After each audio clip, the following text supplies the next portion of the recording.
الحمد لله المنعم المحسن الديان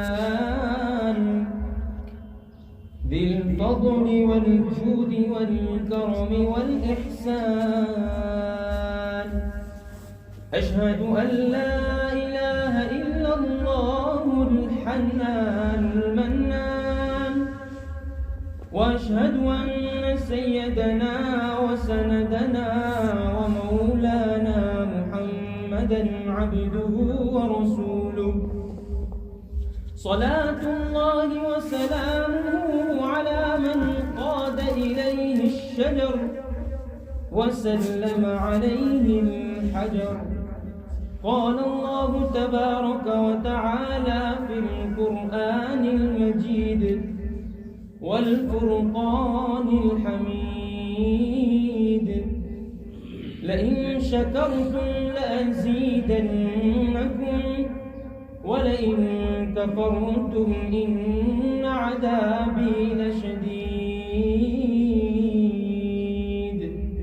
صدق الله العظيم وصدق رسوله النبي الكريم.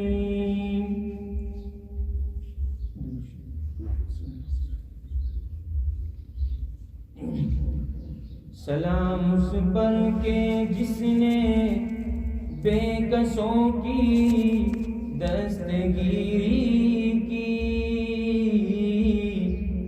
سلام اس پر کے جس نے بادشاہی میں فقیری کی، سلام اس پر کے جس نے جا کے دشمنوں کو قبائیں دی،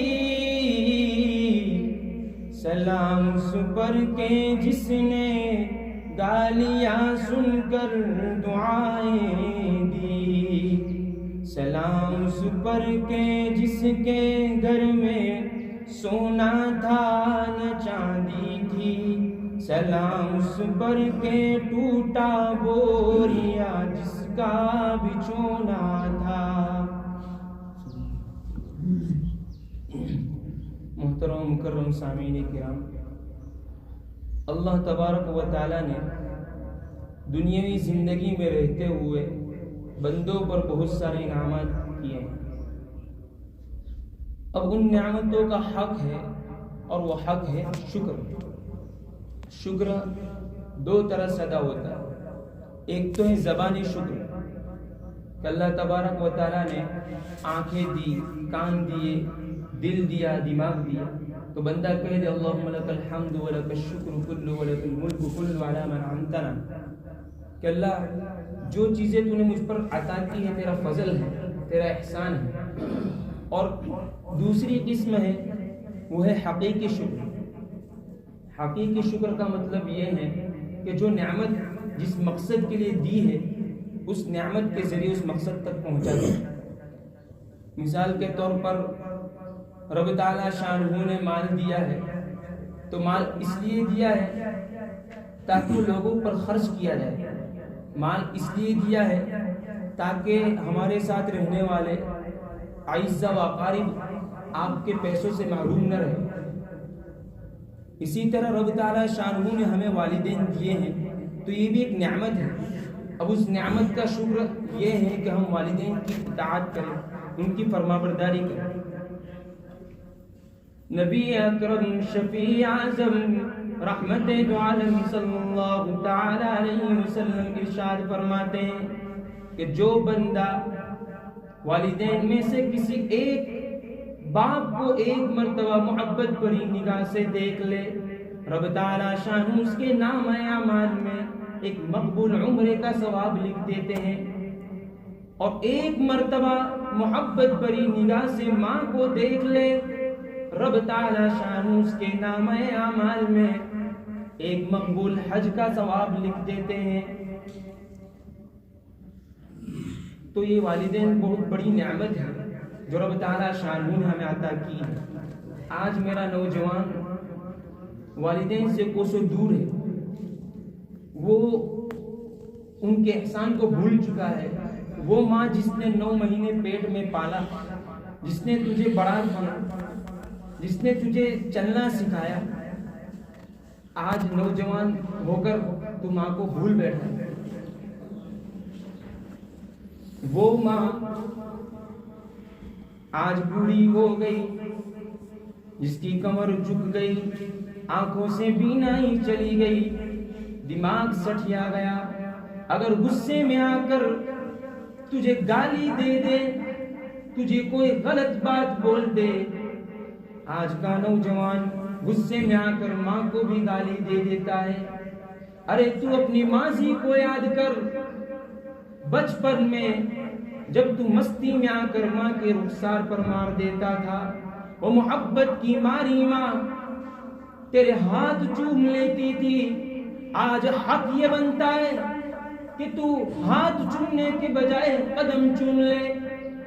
پروردگار عالم اپنے کلام مجید میں ارشاد فرماتے ہیں، وَقَضَىٰ رَبُّكَ أَلَّا تَعْبُدُوا إِلَّا إِيَّاهُ وَبِالْوَالِدَيْنِ إِحْسَانًا۔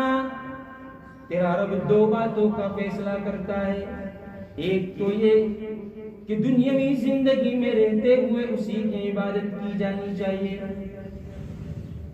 اسی کا نام لیا جانا چاہیے۔ مشکل کشا کون، حاجت روا کون، دکھڑوں کو سننے والا کون، کام بنانے والا کون، کام بگاڑنے والا کون؟ وہی اللہ، لا الہ الا اللہ، جو تنہا ہے، جس کا کوئی ساجی اور شریک نہیں، اور وہ ایک ایسا زبردست بادشاہ ہے جو قادر بھی ہے اور جاننے والا بھی ہے۔ شاعر کہتا ہے، بالائی پر پستی میں،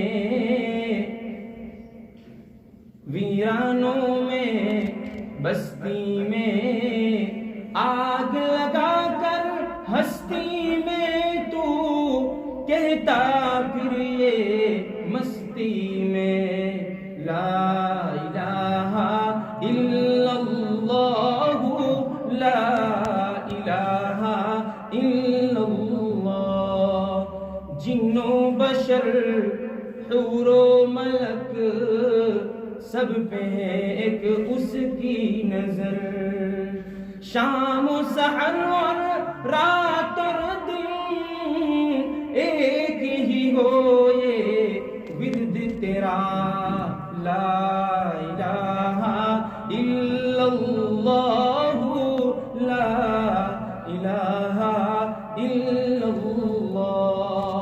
واعظ کی تقریر میں اللہ، قرآن کی تفسیر میں اللہ، غازی کی تکبیر میں اللہ، مجلس کی تنویر میں اللہ۔ یعنی ہمیں اپنے ذہنوں میں بٹھا لینا چاہیے کہ کرنے اور دھرنے والی ذات صرف اللہ ہی کی ہے، اللہ ہی سے سب کچھ ہوتا ہے، کسی سے کچھ نہیں ہوتا۔ رب تعالیٰ شان کلام مجید میں ارشاد فرماتے ہیں، ان اللہ لا یغفر ان یشرک بہ ویغفر ما دون ذلک لمن یشاء، کہ رب تعالیٰ شان تمام گناہوں کو معاف کر دیں گے سوائے شرک، ایک ایسا گناہ ہے جس کی بخشش نہیں، اس کے لیے جہنم ہی اس کا ٹھکانہ ہے۔ شرک رب تعالیٰ شان کے ساتھ کسی اور کو شریک کر لینا، یعنی ہمارے اپنے ذہنوں میں یہ بٹھا لینا کہ کسی ولی سے بھی کچھ ہوتا ہے، خواجہ سے بھی کچھ ہوتا ہے، وہ بھی کچھ کر سکتے ہیں، کسی مزار پر جا کر چادر چڑھائیں گے پھر بھی کام ہو جائے گا، نہیں، وہ بھی اللہ تبارک و تعالیٰ کی مخلوق ہے، اور وہ بھی رب تعالیٰ شانوں کے مجبور ہے۔ اللہ تبارک و تعالیٰ چاہتے ہیں وہی ہوتا ہے، وہ جو چاہے تو کیا نہیں ممکن، وہ نہ چاہے تو کیا کرے کوئی۔ تو ایک بات کا حکم دیا کہ رب تعالیٰ شانہ کی عبادت کی جانی چاہیے، جس کی دھرتی ہے اسی پر اس کا گیت گانا چاہیے، اور دوسرا حکم دیا وبالوالدین احسانا، کہ والدین کے ساتھ حسن سلوک کا معاملہ کیا جانا چاہیے۔ یہ رب تعالیٰ شانہ کی طرف سے بہت قیمتی اور انمول نعمت ہے۔ جب دنیا سے والدین جیسی مبارک ہستی اڑ جاتی ہے تب بندے کو پتہ چلتا ہے کہ کتنی بڑی نعمت مجھ پر سایہ فگن تھی۔ تو یہ دو بڑی نعمت ہے، اور اس کا شکر بھی یہی ہے کہ جو نعمت ہمیں دی ہے ہم اس نعمت کے ذریعے شکر ادا کریں، ان کی اطاعت اور فرمانبرداری کریں۔ اسی طرح رمضان المبارک کا مبارک مہینہ رب تعالیٰ شانہ نے ہمیں انعام کے طور پر دیا ہے۔ اب اس نعمت کا حق اور اس کا شکر یہ ہے کہ ہم اس کو اچھی طرح نیک کاموں میں بجا لائیں۔ اسی طرح رب تعالیٰ شانہ نے آنکھیں دی ہے تو ہم آنکھوں سے اچھی چیزیں دیکھیں، بڑی چیزیں دیکھیں۔ رب تعالیٰ شانہ نے جو ہمارے لیے دیکھنے کو جائز قرار دیا ہے ہم ان چیزوں کو دیکھیں۔ اب ہم اس کو غلط جگہوں پر چلائیں گے تو یہ رب تعالیٰ شانہ کی ناقدری ہوئی، رب تعالیٰ شانہ کی انعام کی نعمت کی ناقدری ہوئی۔ اور قرآن کا اصول ہے لئن شکرتم لازیدنکم، اگر تم رب تعالیٰ شانہ نے جو نعمتیں تم پر دی ہے اگر ان نعمتوں کا شکر ادا کرو گے، ان نعمتوں کا شکر جو میں نے سمجھایا کہ جو نعمت دی ہے ہم اس نعمت کے ذریعے مقصد تک پہنچ جائیں، ہم مقصد تک پہنچیں گے تو رب تعالیٰ شانہ نعمت میں بڑھوتری کرے گا۔ مثال کے طور پر ابن قیم نے لکھا ہے کہ رب تعالیٰ شانہ نے تمہارے لیے جوڑے کا انتظام کیا، بیوی کا انتظام کیا۔ اب آپ اپنی بیویوں کے ساتھ حسن سلوک کا معاملہ کریں گے، لئن شکرتم لازیدنکم، تو بڑھوتری ہوگی اس اعتبار سے اس نعمت میں اضافہ ہوگا بچے کی شکل میں، اولاد کی شکل میں۔ نبی اکرم صلی اللہ تعالی علیہ وسلم کی زندگی کو اگر دیکھا جائے تو کیسی ازدواجی زندگی گزاری ہے، مثالی زندگی گزاری ہے۔ خدیجۃ الکبریٰ رضی اللہ تعالیٰ عنہ ارشاد فرماتی ہے کہ ایک مرتبہ نبی اکرم صلی اللہ تعالی علیہ وسلم گھر میں آئے، آپ کا چہرہ مرجھایا ہوا تھا، بزمردہ تھے، آپ پشیمان تھے، آپ نا امید ہو چکے تھے، آپ کے چہرے پر خوشی کے آثار نظر نہیں آتے تھے۔ خدیجۃ الکبریٰ رضی اللہ تعالیٰ نے پوچھا کہ میرے محبوب کیا حال ہے؟ آپ جب بھی گھر میں تشریف لاتے ہیں تو مسکراتے ہوئے گھر میں داخل ہوتے ہیں، آج آپ کا چہرہ کیوں ایسا ہے؟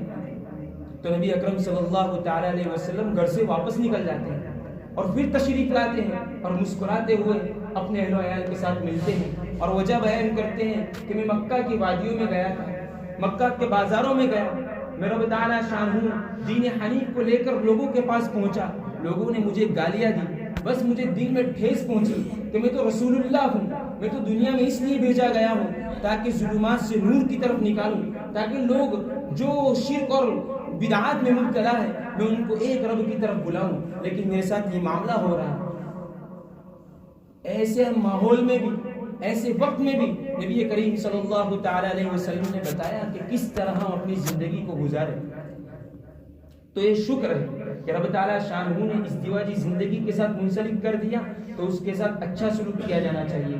نبی اکرم صلی اللہ تعالی علیہ وسلم ارشاد فرماتے ہیں خیارکم خیارکم لنسائہم، تم میں سب سے بہتر وہ شخص ہے، تم میں سب سے بہتر وہ شخص ہے جو اپنی بیویوں کے ساتھ اچھا سلوک کرنے والا ہے۔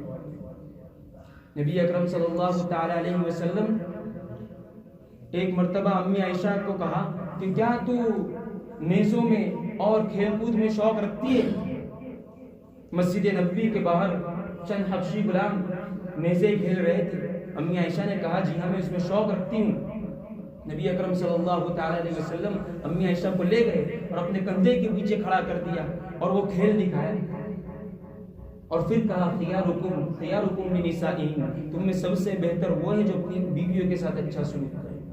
تو انعام پر شکر گزاری یہ بندوں کے لیے ضروری ہے۔ اسی طرح رب تعالیٰ شانہ نے کتنا مبارک مہینہ ہمیں دیا، رمضان مبارک جیسا مہینہ دیا، اس میں سے پہلا عشرہ جو رحمت کا تھا ہم غفلت کی نظر ہو گیا ہم سے، دوسرا عشرہ مغفرت کا تھا۔ نبی اکرم صلی اللہ تعالی علیہ وسلم ایک مرتبہ منبر پر چڑھ رہے تھے، کہا آمین، جب دوسری سیڑھی پر چڑھے کہا آمین، تیسری سیڑھی پر چڑھے کہا آمین۔ صحابہ نے پوچھا اللہ کے نبی ہم نے آپ سے کبھی ایسا سلوک کرتے ہوئے نہیں دیکھا، کبھی ایسا معاملہ ہوتے ہوئے نہیں دیکھا۔ نبی جی نے کہا کہ جبریل آئے ہوئے تھے اور کہا کہ ہلاکت ہو، لعنت ہو خدا کی، پھٹکار ہو شخص پر کہ جو رمضان کا مہینہ پایا اپنی مغفرت نہ کرے۔ اب چند دن رہ گئے ہیں، ہمیں کوشش کرنی چاہیے، رب تعالیٰ شانہ کے سامنے گر گڑانا چاہیے۔ رب تعالیٰ شانہ یہ مبارک مہینہ ہمیں ملا ہے، آئندہ ہمیں ملے یا نہ ملے کس کو معلوم۔ اسی طرح آخری عشرہ جو آگ سے خلاصی کا ہے، جس میں اعتکاف کیا جاتا ہے، نبی اکرم صلی اللہ تعالی علیہ وسلم نے اپنی زندگی میں ہر سال رمضان مبارک کے مہینے میں اعتکاف کیا ہے، اور اس کی مثال یوں دیتے تھے کہ کوئی شخص کسی بادشاہ کے دہلیز پر پہنچ جائے، کسی مالدار کے دروازے پر پہنچ جائے اور یوں کہے کہ جب تک تو میری ضرورت پوری نہیں کرے گا تب تک میں یہیں پڑا رہوں گا، تو کیا وہ بادشاہ اور کیا وہ مالدار اس کی ضرورت کو پورا نہیں کر دے گا؟ تو اعتکاف اور معتکف کی مثال ایسی ہے کہ بندہ رب تعالی شانہ کے سامنے حاضر ہو جاتا ہے کہ پروردگار عالم، میں تیرا ہونا چاہتا ہوں، میں تجھے اپنا بنانا چاہتا ہوں، جب تک تو میرا نہیں ہوگا میں تیرا نہیں ہوں گا، میں اس دہلیز کو نہیں چھوڑوں گا۔ تو کیا رب تعالی شانہ بندے کی مغفرت نہیں کر دیں گے؟ ضرور مغفرت کر دیں گے۔ اس لیے کوشش کرنی چاہیے کہ ہم اعتکاف میں بیٹھیں اور ساتھیوں کو بھی تشکیل کریں کہ کوئی نہ کوئی بستی میں سے تو کوئی نہ کوئی ضرور بیٹھے۔ اللہ تبارک و تعالی ہمیں عمل کرنے کی توفیق عطا فرمائے، سعادت نصیب فرمائے، ہمیں نبی اکرم صلی اللہ تعالی علیہ وسلم کے طور و طریق پر چلنے کی سعادت نصیب فرمائے۔ ہم کہتے ہیں کہ ہم محمدی ہیں، محمد کے نام لیوا ہے، ہم تو محمدی ہیں، لیکن ہمارے اخلاق اگر دیکھے جائیں تو بالکل جدا کا نہیں۔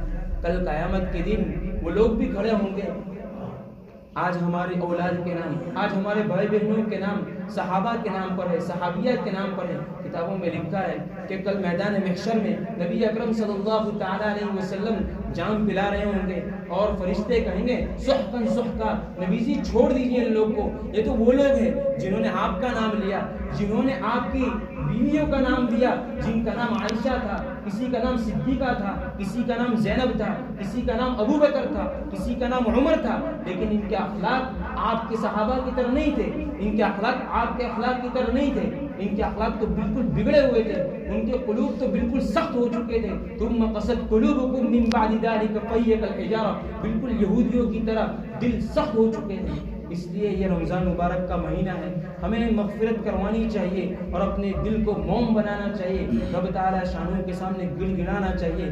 دل موم بنے گا تو پھر نیکیوں کی طرف دل رغبت کرے گا، جب تک دل سخت ہوگا تو دل ہمارا نیکیوں کی طرف نہیں اٹھے گا بلکہ برائیوں کی طرف ہمیں لے چلے گا۔ اس لیے کوشش کرنی چاہیے کہ ہم رب تعالی شانہ کے سامنے سجداریز ہو جائے، رب تعالی شانہ کے سامنے جبین نیاز خم کر دے اور اس مبارک مہینے کو برابر حصول کرنے کی کوشش کرے۔